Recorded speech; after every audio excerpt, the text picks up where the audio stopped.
Ben voilà. Alors, je viens de faire la vidéo en anglais et je crois que c'est vraiment un bel exercice. Au-delà du fait que ça m'aide à apprendre et à parler de façon plus à l'aise en anglais, exprimer mes émotions dans une autre langue, c'est vraiment assez intéressant parce que ça me pousse à aller chercher des mots voilà, ça me pousse du coup à le temps que je vais chercher le mot que j'ai envie de dire. Des, ça laisse le temps aux idées d'imprégner, je trouve. Et donc voilà, je trouve ça très intéressant. Donc voilà, maintenant je le fais en français. Donc voilà, aujourd'hui, pas des émotions très positives au réveil parce que voilà, je me suis réveillé, je me suis endormi hier soir avec Twitter. Et ce matin, je me suis réveillé aussi avec Twitter. Et hier soir, j'ai vu certains. Maintenant, je vais parler en anglais. J'ai vu certains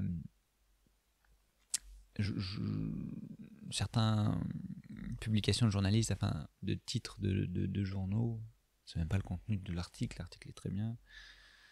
C'est juste le titre qui est voilà, qui, euh, qui se veut cliquable et un peu scandaleux, alors que l'article, voilà, il décrit de façon assez apaisée les choses, mais du coup, sur les réseaux, surtout sur Twitter, assez repris, uniquement le titre est repris et c'est un scandale, etc. Alors que non, et puis comme ça me touche particulièrement parce que voilà, j'ai une formation dans le domaine de la physique, enfin en sciences quoi, de façon générale, et voir du coup certains titres raccourcis comme ça, moi ça me rend pas très à l'aise, et en fait ça m'énerve.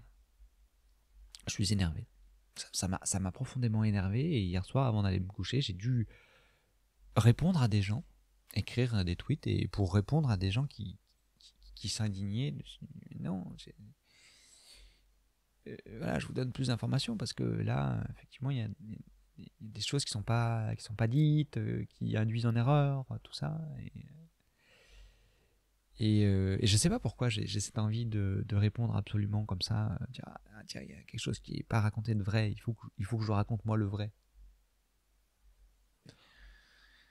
Évidemment, oui, c'est utile, mais par un tweet, je suis pas sûr que ce soit le meilleur outil. Donc voilà, ça m'a rendu particulièrement énervé déjà en me couchant, et puis là en me levant, j'ai eu des réponses de gens qui comprennent pas ma réponse, et du coup ça m'énerve, ça m'énerve. Ouais, vraiment, c'est quelque chose que je suis énervé, alors que c'est juste des gens qui écrivent sur Twitter, quoi. Je veux dire, ma vie, voilà, là, ça n'impacte pas ma vie au quotidien, c'est juste un écran sur lequel des choses sont dites et ouais, qui me génèrent des émotions négatives. Alors après, je sais que voilà, Twitter est aussi qui génère des émotions positives. Je ne sais pas. Enfin, en tout cas, là, c'est difficile à dire spontanément, mais qui me, qui me, qui me réconforte à certains moments, je crois. Le terme réconfort est bien. Euh, parce que ben voilà, ça me permet d'être en interaction, de voir la vie de personnes homosexuelles comme moi, hommes, et qui partagent plus ou moins le même âge, plus ou moins les mêmes aspirations, les mêmes loisirs, les mêmes plaisirs, les mêmes voilà, la même façon de vivre un peu. Et du coup, Twitter m'apporte ça. C'est-à-dire que je peux du coup lire euh, et voir quotidiennement des gens écrire sur Twitter des choses que je vis aussi et dans lesquelles je me sens proche. Et ça me fait vraiment du bien de voir ça. Vraiment, ça me fait m'appartenir à une communauté, j'en sais rien. Communauté, pourquoi pas, mais. Et, Et ce qui est paradoxal, c'est que ces gens-là, je les ai jamais rencontrés dans la vie. Je vois juste leurs tweets. Et donc, je peux pas dire que je les connais. Je les connais juste à travers ce qu'ils présentent d'eux-mêmes sur la plateforme. Puis même de toute façon, même dans la vie, on peut jamais dire vraiment qu'on connaît une personne complètement, parce que même quand je parle à quelqu'un dans un café, il va me présenter les choses qu'il a envie de me présenter, ou voilà, que ce qu'il m'exprime à ce moment-là, donc, qui n'est pas l'entièreté de lui-même. Donc, mais en tout cas, Twitter offre une vision encore plus restreinte que ce que la vie, de façon ordinaire, peut offrir. Et, et donc voilà, ça m'a rendu vraiment, vraiment pas bien énervé. Déjà hier soir, voilà, je me suis forcé à écrire alors que j'aurais peut-être pas dû. Et puis ce matin, du coup, j'ai lu les réponses des personnes comme ça qui me répondaient. Et ça m'a rendu pas très joyeux. Ouais, alors que voilà, c'est que Twitter. Et voilà, ce double tranchant, cet apport du collectif, ça permet. Si, il y a des gens de Twitter que j'ai vus réellement, deux, peut-être trois, allez. J'ai bu un café avec, ou j'ai bu une bière, tout ça. Donc ça me crée des relations. Mais bon, là, en tant que Covid, plus du tout, je dirais, non, plus du tout, je crois pas. Donc voilà, voilà, c'est une question. Parce que j'ai l'impression que ça m'apporte plus de mal que de bien. Mais bon, on verra. Euh, voilà. Voilà, donc j'étais pas très joyeux ce matin. J'ai installé le matériel, évidemment. Là, je teste un nouveau micro. J'ai l'impression que ça fonctionne bien, on verra. Évidemment, la caméra, elle avait plus de batterie. Non, c'est l'ordinateur qui avait plus de batterie. Euh, j'ai eu des difficultés parce que, voilà, comme enfin, je suis pas dans un studio là, j'enregistre pas dans un studio. Faut que j'installe. Là, je suis sur ma table à manger. Donc, faut que j'installe tous mes instruments là de capture. J'installe la lumière rapidement. Au total, ça doit me prendre peut-être 10 minutes, peut-être 20 minutes allez, au total, mais voilà. Et comme c'est important que je le fasse au réveil, j'ai peur de perdre la motivation.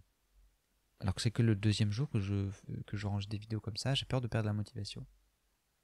Parce que je sais que ça peut m'apporter beaucoup. J'ai l'impression que ça peut m'apporter beaucoup. Et,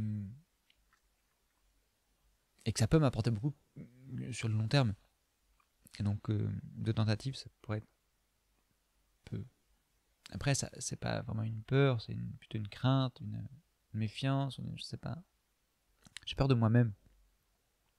J'ai peur de moi-même parce qu'il y a tellement de projets où que j'ai pas réussi à mener jusqu'au bout, ou que j'ai pas juste mené du point de vue du départ, de zéro. Donc voilà.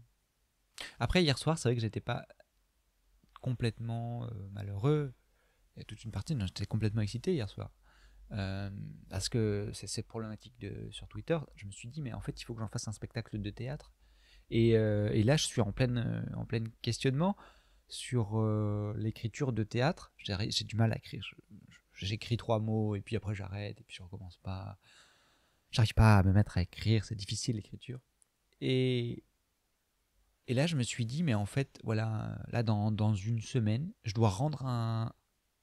On a une date de fin pour rendre des projets d'écriture de théâtre. Et moi, voilà, l'année dernière, je me suis dit, voilà, je vais proposer un projet, ça va être chouette, je vais pouvoir faire une mise en scène, je vais pouvoir jouer avec des comédiens, faire travailler des comédiens sur scène, ça va être chouette, vraiment. Et là, on a la deadline, ça fait des mois et des mois qu'on a ça, ça fait des mois que des gens travaillent dessus, de leur côté, et que moi, j'arrive pas. J'arrive pas. Pourtant, je sais que c'est nécessaire. Et là, je me suis dit, mais en fait, voilà, là, j'ai une semaine. J'ai une semaine top chrono, et je vais écrire. Et je vais pas juste écrire comme ça. Ça, je vais pas y arriver.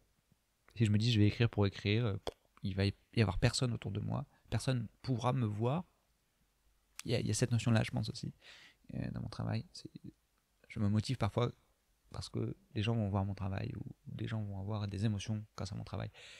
Et donc si de prime abord, mon action, c'est juste écrire dans un livre, sans savoir si un jour il sera lu ou pas, ça me motive pas du tout.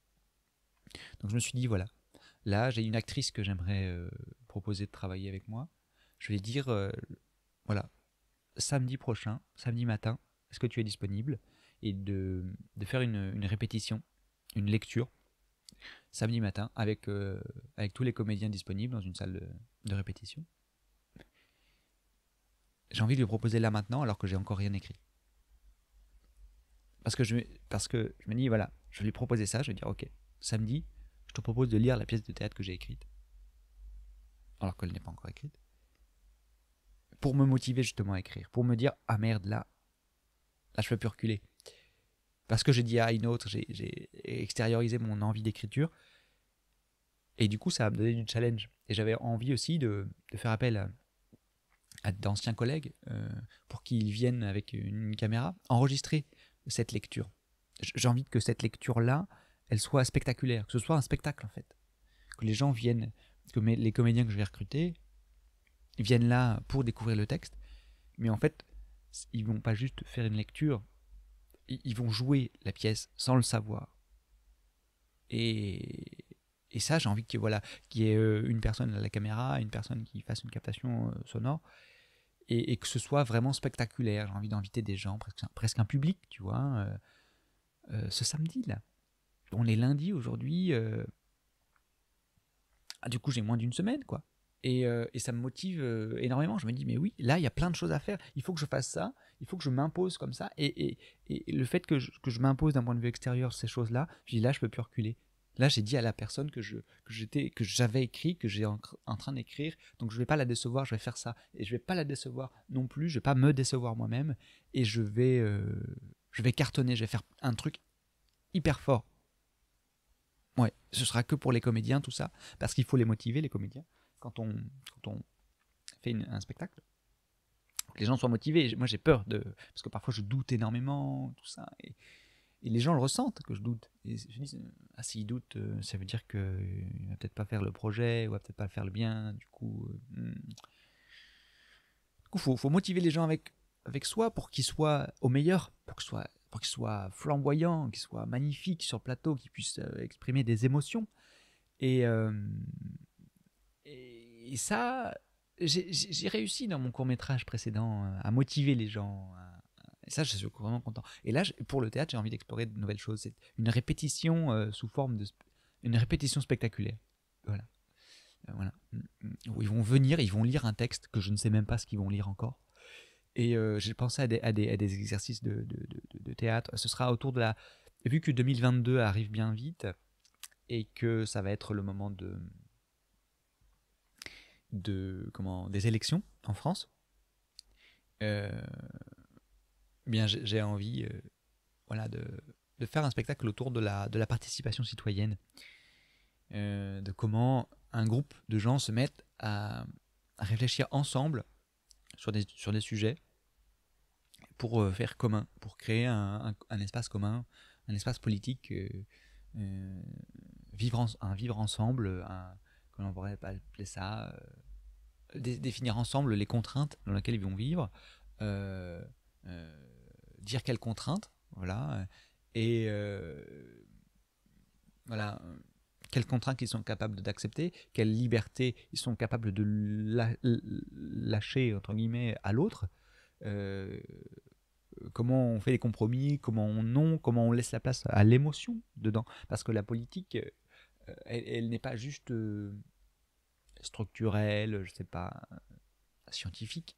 Elle est émotionnelle, c'est pour des gens. La politique est faite pour des gens, et des gens, ça peut les mettre complètement énervés, comme j'étais ce matin, ou complètement excités, un peu comme je suis là. Et donc, ces émotions, il faut les prendre en compte dans une sorte de collectif citoyen comme ça. Et donc voilà. Moi, je suis absolument excité. J'espère que je vais pouvoir faire ça. Et je pense que j'ai l'impression que là, pour le moment, je trouve l'énergie de pouvoir le faire. Je vois que ça me parle. Ça m'anime. Et donc voilà. Ouais. Je vais m'arrêter là. J'ai l'impression que je suis un peu long. Et que l'idée, c'est de faire pas plus de 10 minutes. Donc voilà. Eh bien, merci. Et puis à très vite.